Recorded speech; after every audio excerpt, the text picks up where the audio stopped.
It started. Hospitals say they are seeing the very beginning of the surge of the COVID-19 cases to come. Colorado has a senator keeping his distance, self-quarantine after contact with a voter with coronavirus. We look at where the governor gets the power to shut down a big part of the economy and what he might do next. Navigating mass layoffs, never before seen numbers of people coming into the unemployment system at once. Keeping kids out of school occupied, with social distancing driving our decisions. And you don't need to get that close to hear the sound of St. Patrick's Day in Colorado. All that is next.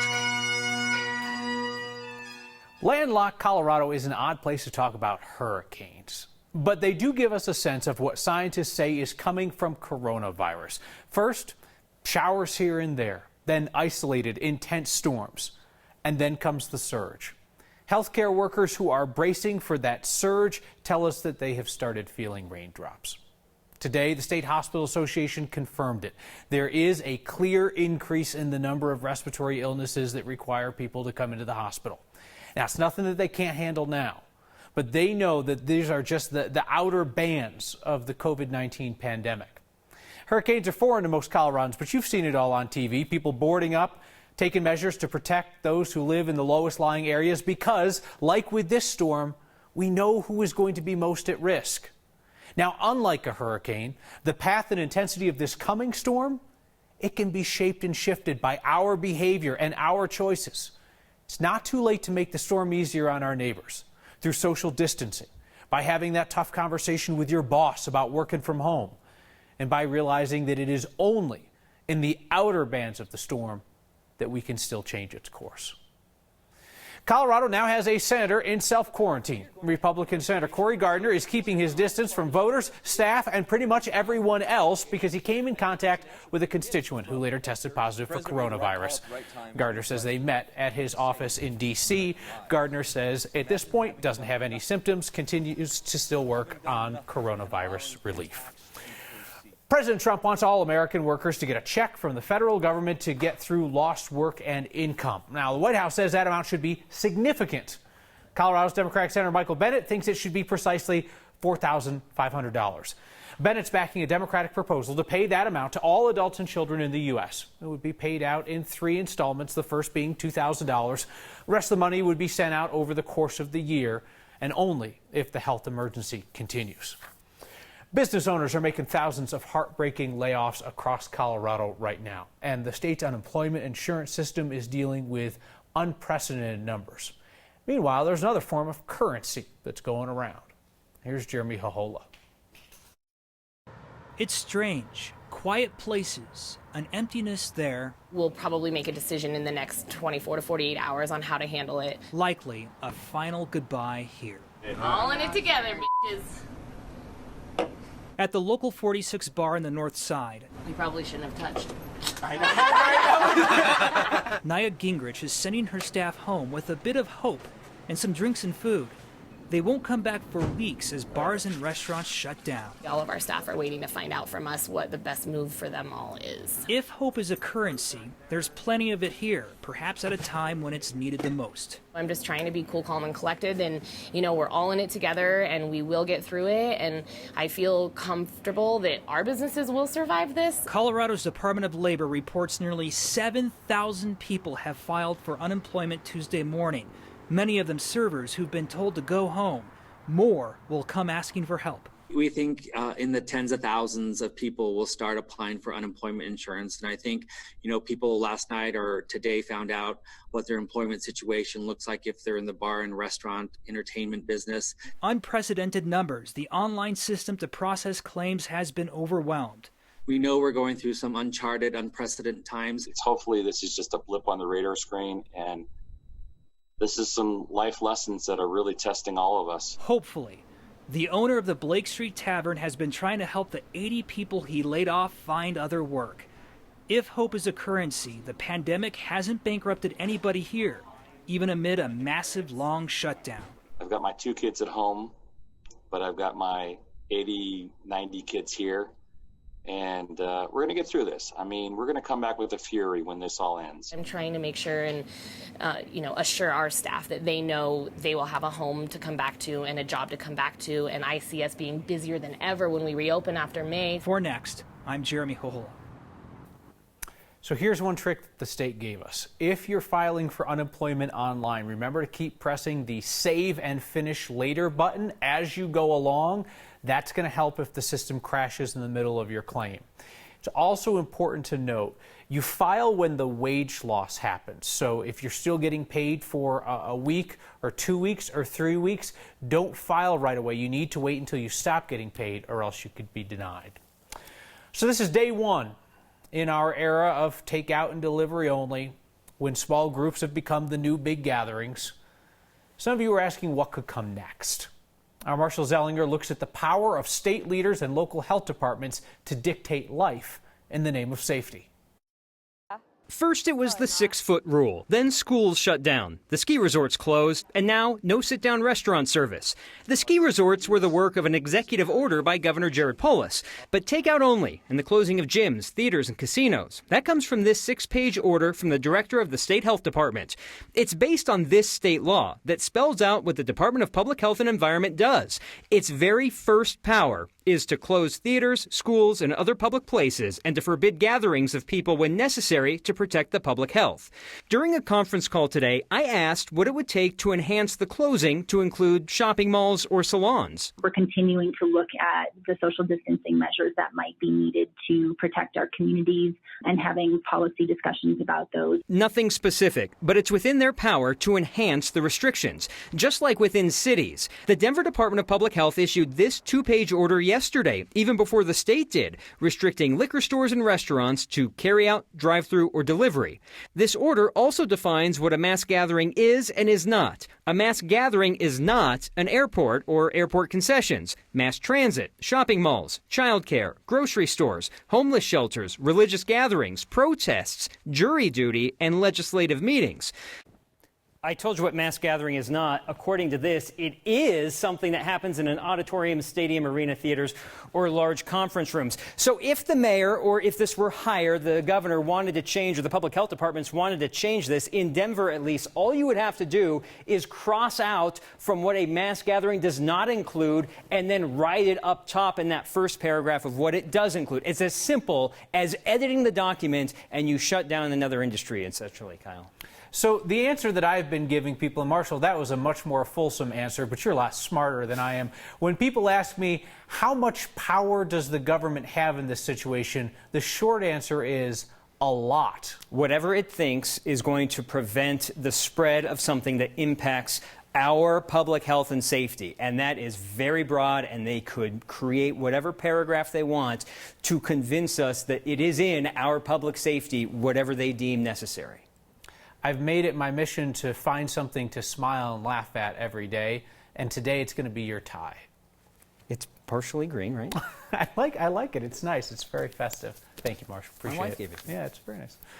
The teachers at Denver Jewish Day School had about 2 weeks to scramble and implement the online learning system that they were going to use with their students this week, and they say, so far, so good. Students began remote classes today. The head of school says the administration started discussing switching to online classes about 3 weeks ago. And he told us he's really proud of how quickly the teachers and the students have been able to put these ideas into practice.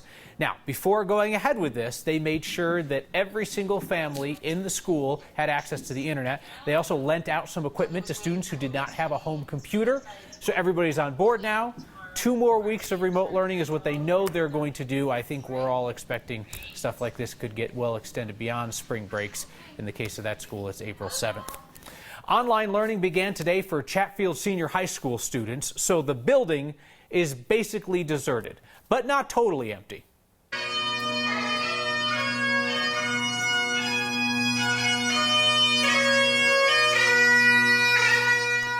That is band director Andy Michaud filling the halls of the empty Chatfield High with music on Monday. Apparently the acoustics are just right for bagpipes when there are no bodies from the student body around to dampen the sound.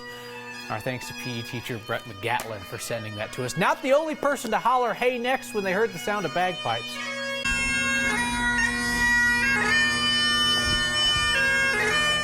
That fine gentleman in the Cherry Creek Vista neighborhood in Inglewood was out playing right across the street from an assisted living center. A woman named Christine sent us this video. She said she's got Irish heritage and her family celebrates every year. Those plans obviously put on hold this year. She says that her neighbor has no idea how much that meant to her. Social distancing does not mean that you have to quit doing what you love. You just have to adjust. And I love to feature all the creative ways that people are staying in touch and continuing to do the things that matter most to them. Dance studios in Denver and Golden have moved their schedule to all online classes, trying to provide consistency and a way to stay connected to the kids. Got these pictures today of Penny, Addie, and Anna doing their dance routines at home. But really the goal is just to get outside, right, and get some fresh air and kind of get a little bit of normalcy in everything that we're going through right now. Neighbors in Aurora get their stir-crazy kids out of the house while abiding by social distancing. And how COVID-19 is complicating Colorado politics. Next.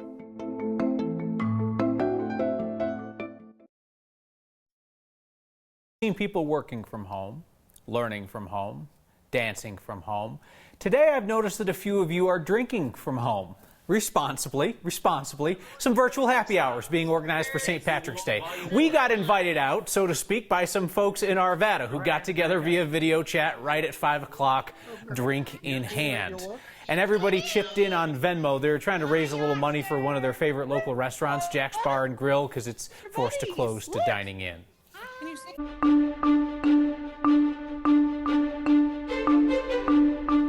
Speaking of enjoying beverages, that beverage may need to be warm on Thursday. We've got a pretty good March storm taking aim at Colorado. Today, high clouds after the fog burned off with enough sunshine. We came close to 60 degrees in the city. And with those high clouds coming in and a wind shift out of the southwest, will remain very mild tonight and dry. Another nice day tomorrow, but it all changes tomorrow night.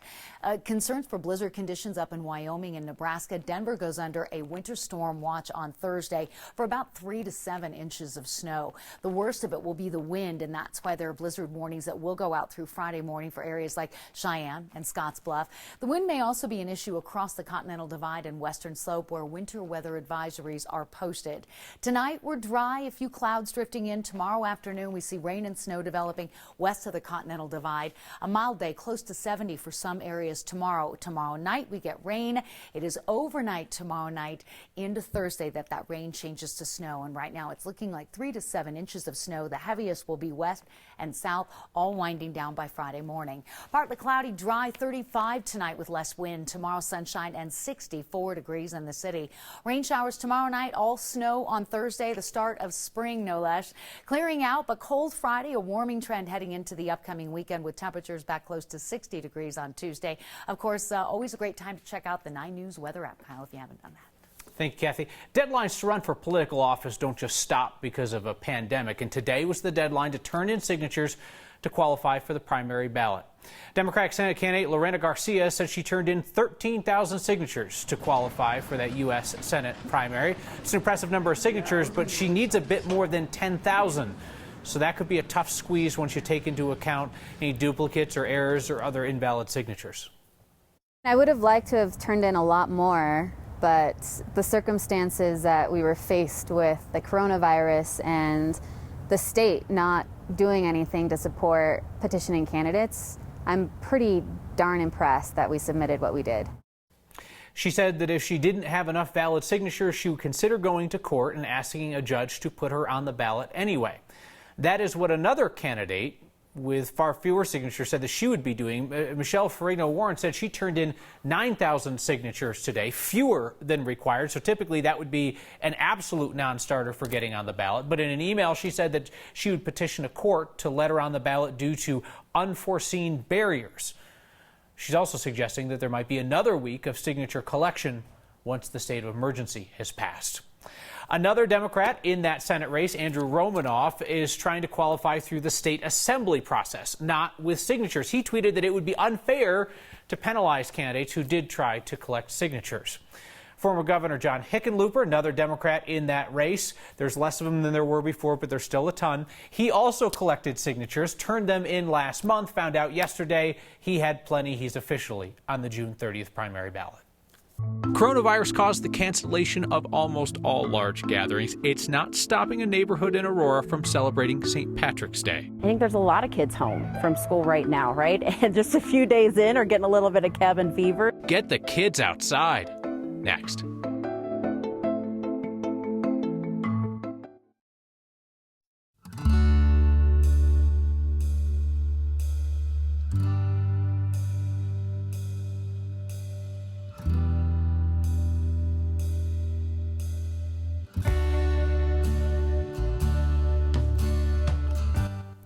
I'd take a few minutes of that every night. That was kind of nice.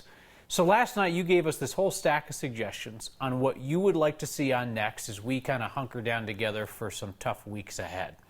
A number of you specifically asked for smiles. Our Corky Scholl grabbed his camera and followed one of your messages to the hashtag HeyNext and found plenty of them in Aurora. I see flowers and a little shamrock. I think there's a lot of kids home from school right now, right? And just a few days in are getting a little bit of cabin fever. So we're going to try and get out and do something just a little bit fun. We're doing a shamrock hunt, so I have to look for shamrocks. Today we're hunting for shamrocks. We've asked our neighbors to get creative. So they've painted, they've colored, they've cut them out, put them in a window facing the street so all of our neighbors can get out, young and old, and kind of get some fresh air and just kind of get out and about in the neighborhood. Daddy, there's some. We found some. So I think with everything that's going on right now, it's doing us good to get out and get a little fresh air. We're trying to keep our distance, right? Trying to stay in the house. I see another one. You know, normally we would probably go out in big groups of folks and kind of, you know, get to know each other a little bit better. But this way we can at least wave across the street if we need to. Dada, how much do we have? So far we have 48. 48?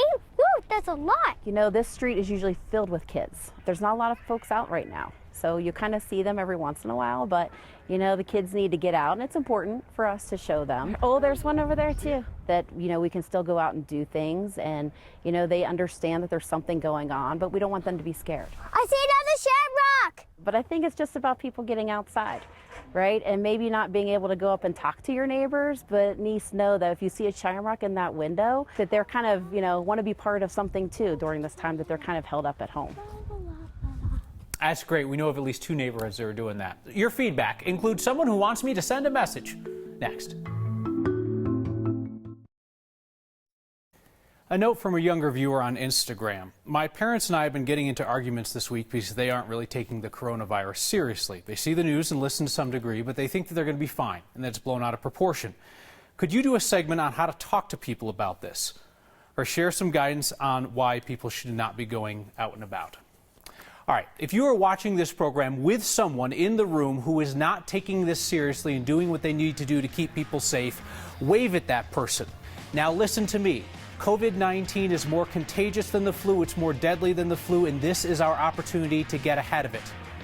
Now thank the person who's waving at you.